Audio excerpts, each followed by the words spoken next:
Hi guys, it's me again, Kim Valiente. Welcome back to my channel. Ayun mga kaibigan, for today's video namin karon sa Mount Anawan, the Sea of Clouds. More than Sea of Clouds, yung white clouds. But anyway, kauban ako si Wawang ang nag-video. Si Ate Marian, tara. Kaway, syempre si Apple, kauban niyang mga kids. Si Ate Ruth Ann o si Kuya Roy.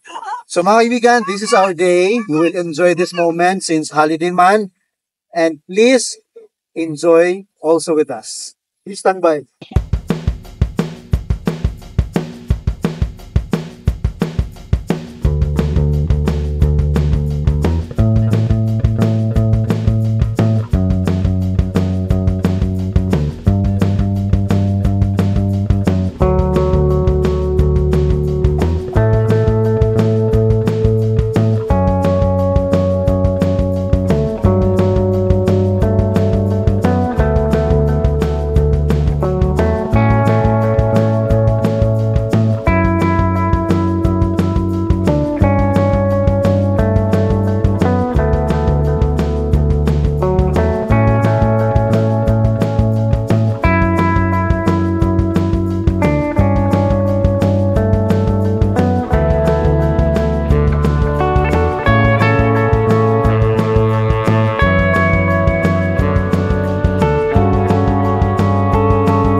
So mga kaibigan, so far, wala kayo na-appreciate dito sa entrance, lapit kay nag-expect ko manindot ang design and so on.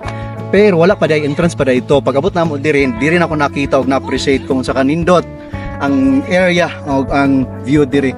So far, we are going to give stars siguro out of 10, siguro 8 stars kay nindot. And then if you have time, come and visit this place kay ma-appreciate gid ninyo aside sa picture sa video sa personal nga pagtanaw diri nindot kayo ang view. And then naalay part dito sa katong glass nga ilang gi-close kay under renovation pa daw. And so far daghan kay sila gipanghimo diri para mas ma-appreciate og makahatag og dahan nga audience sa lain-lain nga mga lugar. So mga kaibigan, again, kung gusto mo mag-relax o magtanaw another view na pod, please consider this place, Mount Anawan, diri sa Valencia, Bukidnon. So mga kaibigan, again, thank you so much for watching and goodbye.